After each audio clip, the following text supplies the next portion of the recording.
We're live.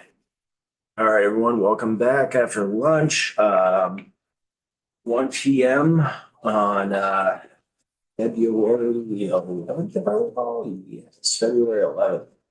And our first order of business is we have representatives from the Vermont State Youth Council here to share recommendations with this committee on various policy subjects. And I'm going to allow our guests to go in the order that they deem necessary because I believe they have some continuity to their presentations. So I will let the gallery send folks up in the order they wish. How are you? How about you? Oh, thank you. Great. Good afternoon. I'd like to thank you all for having us today. It's great to be back at the State House representing the youth of our state. Before I begin, I'd also like to mention that we do have a meeting with government operations in the Senate in a half hour. So if it's all right with the chair, we would like to hold questions if we're able to until the end. Oh, no, that's more than fine. Thank you. My name is Aidan Otterman. I live in West Thompson, Vermont, and I am the chair of the Vermont State Youth Council. Founded in 2022 by Legislative Act 109, the Vermont State Youth Council is a group now of 27 youth from all walks of life from ages 11 to 18. The council further consists of 5 subcommittees: equity and anti-racism, climate change, youth voice, mental health, and education. Committees are tasked with the creation of recommendations related to the committee focus, which are then voted on by the whole council. From there, the council is tasked with providing these recommendations to Vermont's governor and General Assembly. Alongside recommendations in specific topics such as the preservation of Vermont's traditions and the future of Vermont's rural character, activities and professions, as well as the participation of young persons in Vermont's economy and keeping young voters in the state. Over the past few years, the council has held a public hearing, sent multiple surveys to Vermont youth, written and revised bylaws, and presented to the General Assembly and the governor on 2 occasions. This year, we have moved forward with a new strategy recommendation creation and presentation, which would better align with the legislative biennium. This strategy consists of presenting recommendations at the start of the legislative biennium, leaving the latter half of the biennium as time to connect with legislators, write bills, and provide testimony. The council has also been ramping up our outreach to youth constituents and are planning to hold several public hearings during and after the current legislative session.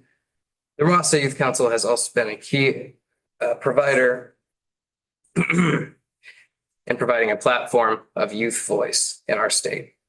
It has allowed youth to have a real impact on each other and the future as their leaders of tomorrow. The recommendations provided by the council are a reflection of the most pressing issues affecting Vermont youth today.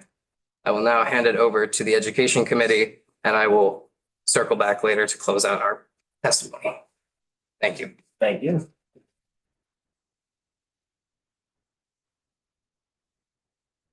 Well, hello. My name is Ezra Tan. I'm 14 years old. I'm a freshman who attends Hartford High School in Hartford, Vermont. I would first like to thank you guys again for taking the time today to listen to these important recommendations from not only the Education Committee, but from all the committees today. I am here today to give you some recommendations based on what the Education Committee thinks will benefit the youth of Vermont in a positive way. So the first recommendation we make is to Act 73, the Education Reform Bill. And while we support certain aspects of Act 73, such as the funding formula, the council recommends that this law should not continue to be implemented in its current state without having reforms and edits made to it. I would now like to share a couple of concerns we came up with, and these are not all of them, just some of them. The first concern that we see is stress on teachers, staff, administrators, special ed teachers, as well as many others. And by consolidating schools, you make the big decision to change the lives of many of the people who hold those job titles today.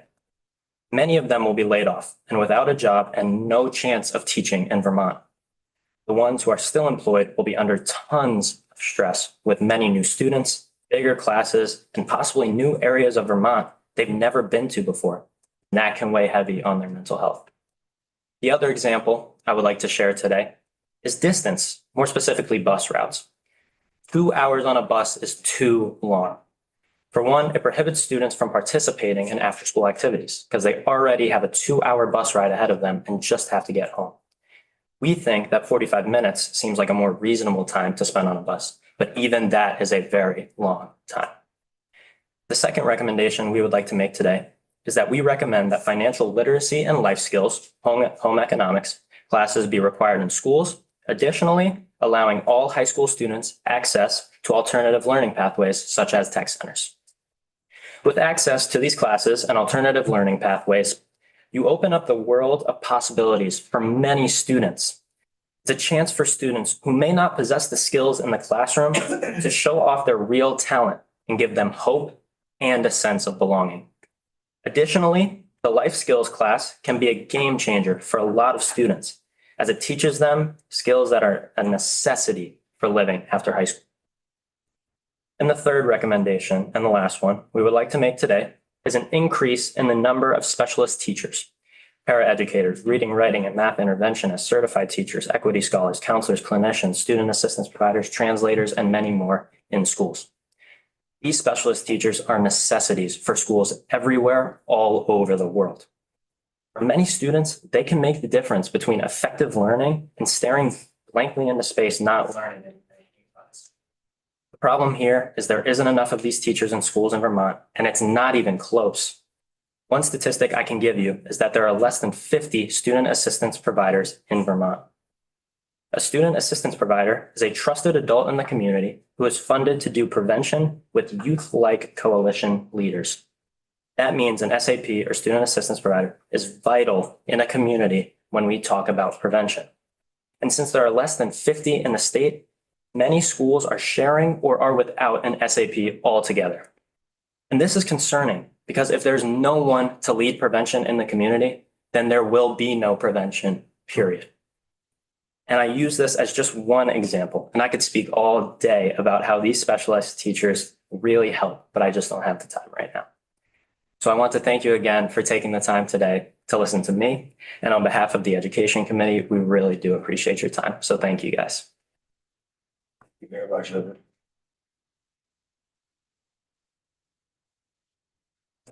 Hi, good afternoon, everyone. My name is Haley Hem. I am 17 years old and I live in Williston, Vermont. I am the chair of our Equity and Anti-Racism Committee.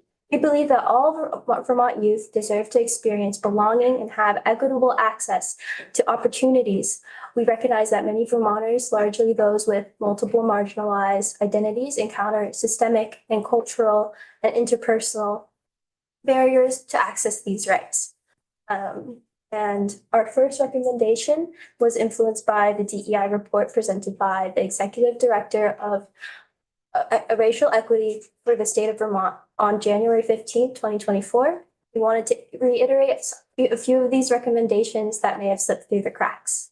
The first one is to require the Secretary of Education to work with the Ethics and Social Equity Standard in School Advisory Working Group to develop and maintain a model curriculum on teaching against hate speech and hateful imagery / symbols, enabling students to recognize discrimination and to provide teaching materials, technical assistance, and coordination to school districts and superintendents to implement.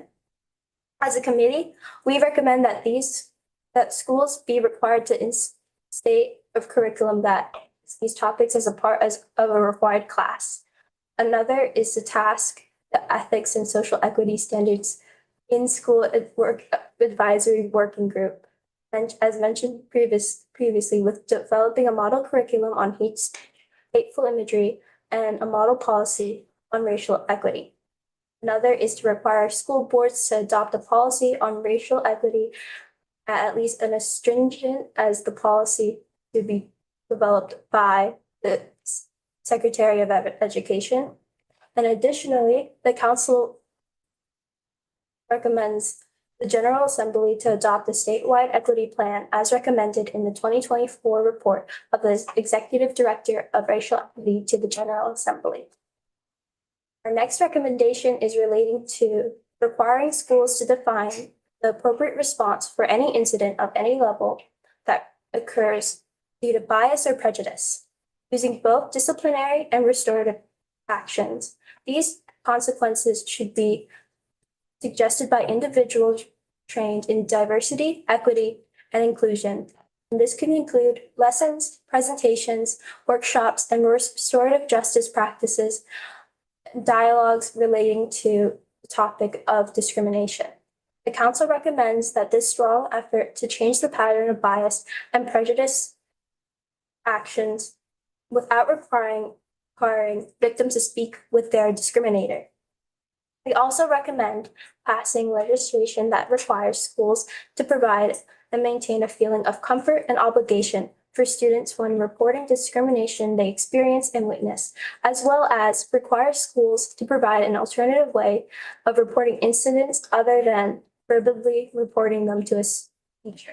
Some of these examples include a box where a student could write the report and drop them in, and another being an email to a designated administrator or staff member.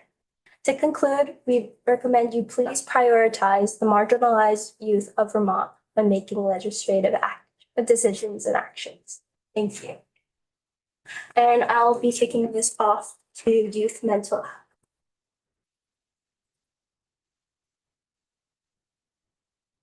Hello, my name is Claire Zanstra. I'm 15 years old. I live in Topsom, Vermont, and I'm the chair of the Vermont State Youth Council's Youth Mental Health Committee. Thank you for having us. The Vermont State Youth Council's Youth Mental Health Committee's vision is to establish at least one inpatient eating disorder facility within the state. Our audience is teens from 11 to 15 with severe eating disorders, including anorexia, bulimia, and binge eating.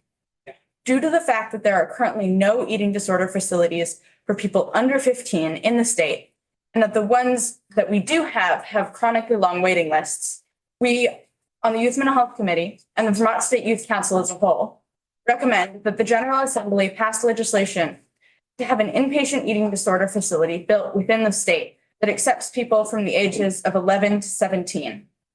Our first action point is we would like you to help fund the building of an inpatient eating disorder facility within the state. And then if that is too much to ask for this biennium, we would strongly encourage that you help fund/build the expansion of the COM Center in Burlington, which is an outpatient eating disorder facility that's looking to include younger members. And our second recommendation today is on mental health days. Our vision is to instate 3 excused mental health days per semester for middle and high school students within the state of Vermont. Students who have a diagnosis from a certified clinician would have 5 mental health days per semester. In schools that have a trimester system, there would be 2 days for students without a diagnosis and 3 to 4 for students that have a clinical diagnosis. Having mental health days would help Vermont students learn in a space where they feel safe and can feel that they can get their needs met. If students don't have a home where they feel safe to be for a day, or they don't have parents who accept that mental health days are important, the student should have the option to take the day in the principal or guidance counselor's office. Some opposers of this would say that kids who don't want to be in schools would abuse this privilege. We on the Vermont State Youth Council understand that concern, but we also, from experience of being in schools, know that these people will skip anyways. Even if this gives people skipping a free getaway, it will also be it will give a disproportionate amount of help to the rest of the people so that they can get the rest necessary to work hard in school the rest of the time. A precaution for this worry would be that you couldn't take multiple mental health days in a row. Depending on the student's teacher, they could also be asked to make up the day's work as homework or during the day they are taking, but not as part of the class. Due to the thoughts and feelings we have placed before you today, and the fact that according to a study, 74% of parents think that kids should have mental health days, and 77% of parents who have let their student have a mental health day say that it was beneficial. According to CBNC on mental health days, the Vermont State Youth Council recommends that the General Assembly pass legislation to allow students to take 3 excused mental health days per semester, 2 per trimester, and allow students with a clinical diagnosis to take 5 mental health days per semester, 3 to 4 per trimester. These mental health days would not turn over into the next semester and could be taken in the guidance counselor or principal's office. Students would be expected to make up work that was given that day, but given extra time, the same as if it were a sick day. Thank you for having us. Thank you.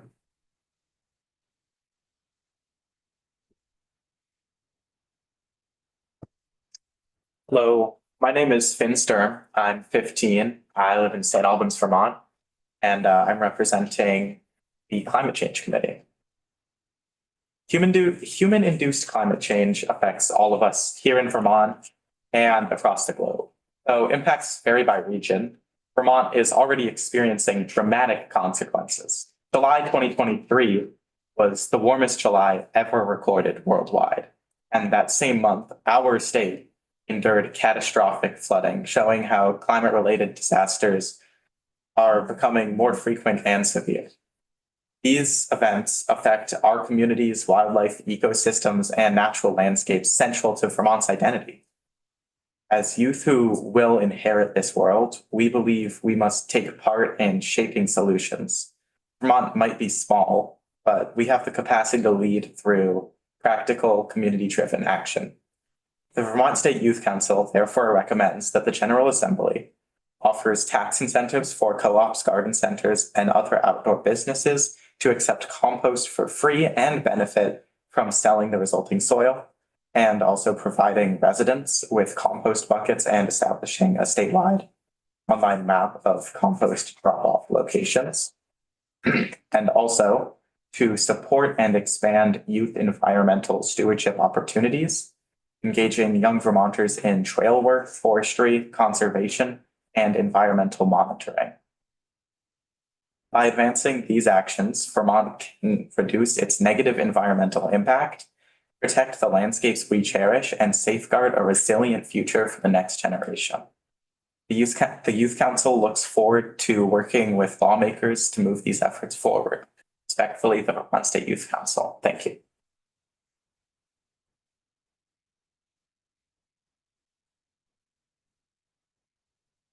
Hi all.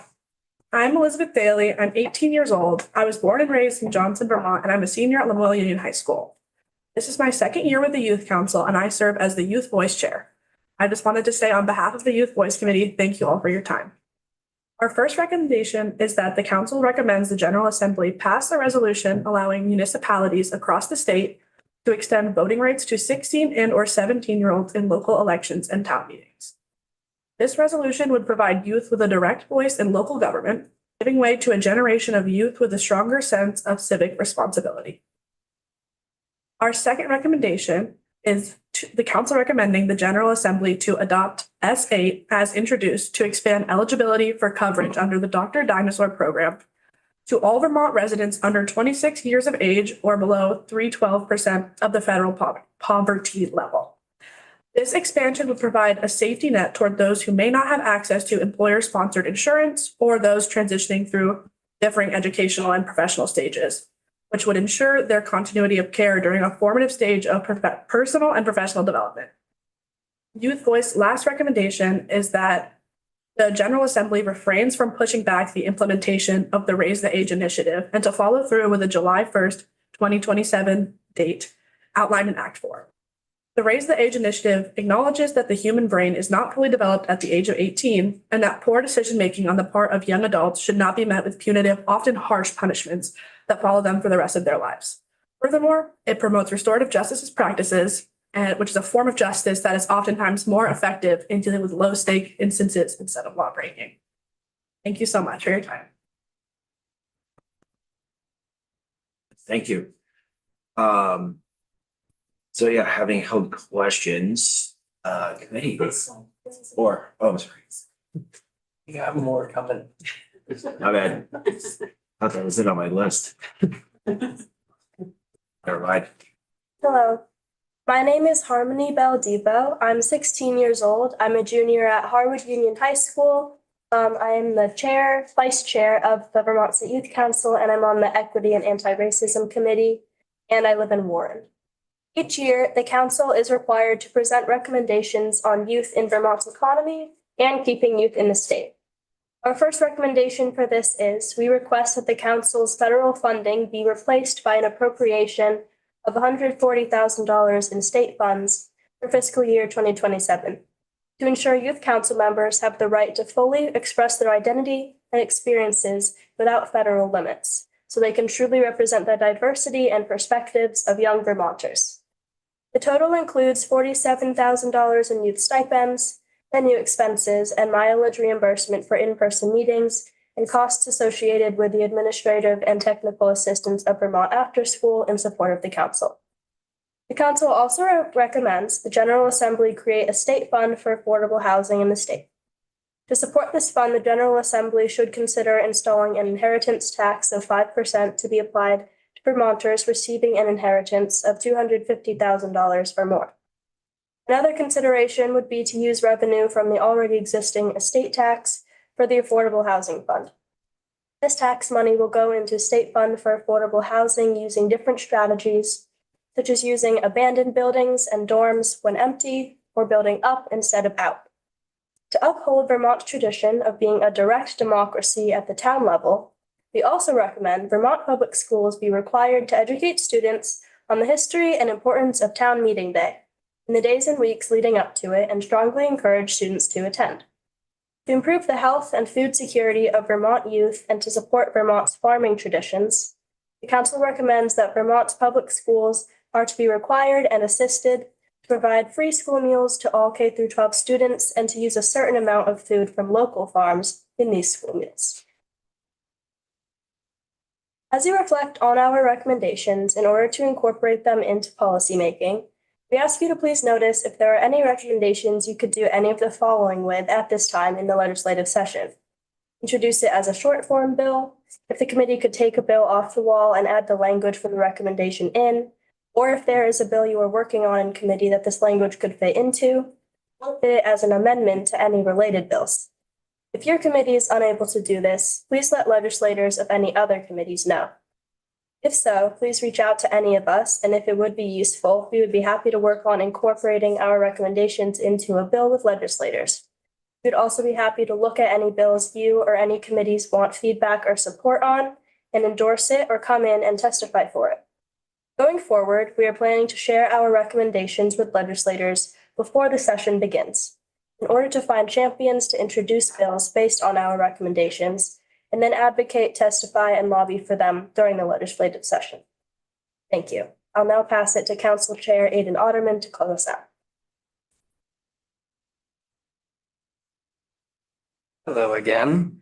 As you can see behind me, I have a few bills that we officially endorsed as the State Youth Council, including H30, an act relating to the use of seclusion and restraint on children and youth in the custody of the Department for Children and Families. H192, an act relating to prohibiting solitary confinement for children. H511, an act relating to admittance of federal immigration authorities into schools. And H640, an act relating to adding voting student members to district school boards. I'd like to thank the committee for having us today. We look forward to continuing our work together for a better future for Vermont's youth. No, thank you very much. I have a hand from Representative Pango. Thank you. Thanks for presenting to us today. Do you have an official budget letter for us that you could, a memo that you could write to us requesting $140,000 and breaking down what that is? We heard 47,000 was for stipends, mileage, and other administrative costs, but the other approximately almost 100,000 would be helpful to have delineated as well.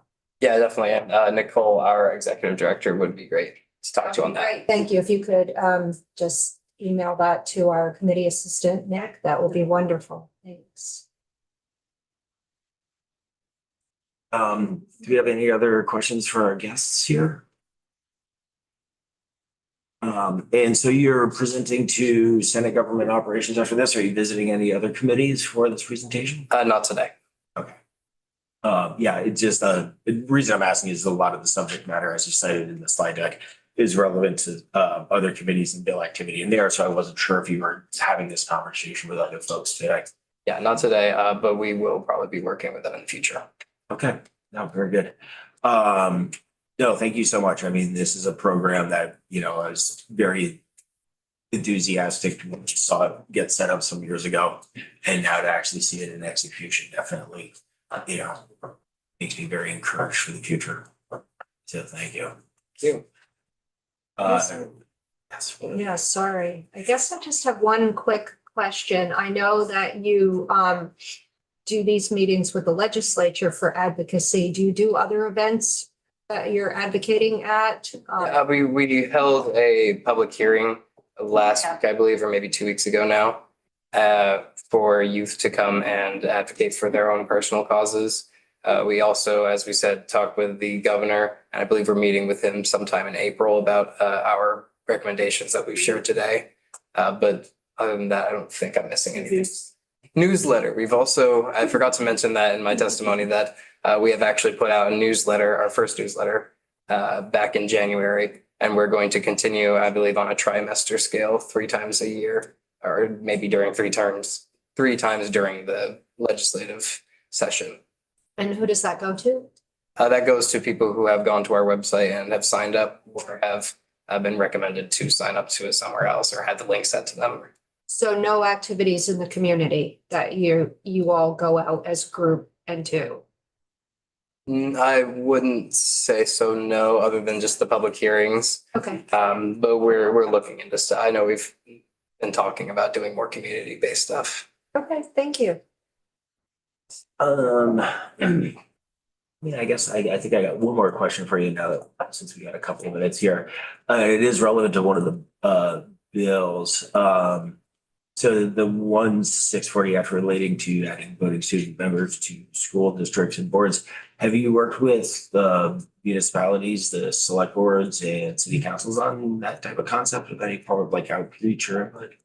I don't believe so, no. I mean, we're probably as individuals, I can't speak on behalf of every, council member, but they might have spoken to theirs on a more personal basis. Okay. No, thank you. Anything else? I got a quick one. Oh, please, member. Where you guys all going to college? Well, I have a secret career coming up here soon that I can't announce yet, but I'm sure That the other is guys would like to. Yeah. Anybody else? That question. I'm going to UVM, curious. Hey, hometown. I'll probably be heading to Bates College in Lewiston in the fall. Excellent. That's CAC. I'm Baby Ivies. 15 and have not made a decision Now you can just put that. That's a very solid answer. No, that's totally solid answer. Yep.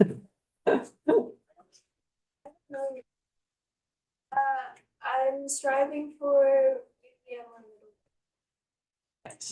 It's like, yeah. Franchise job. I don't know what the secret is. Yeah, Okay. now we know an FBI agent. Just keep your eye on the news. Cool. All right. Congratulations. Thank you. No, thank you very much. And thank you. And committee, we are not scheduled again until 1:45, so we will go offline until 1:45 where we pick up our continued work on the miscellaneous alcohol bill. So Nick, take us off, please.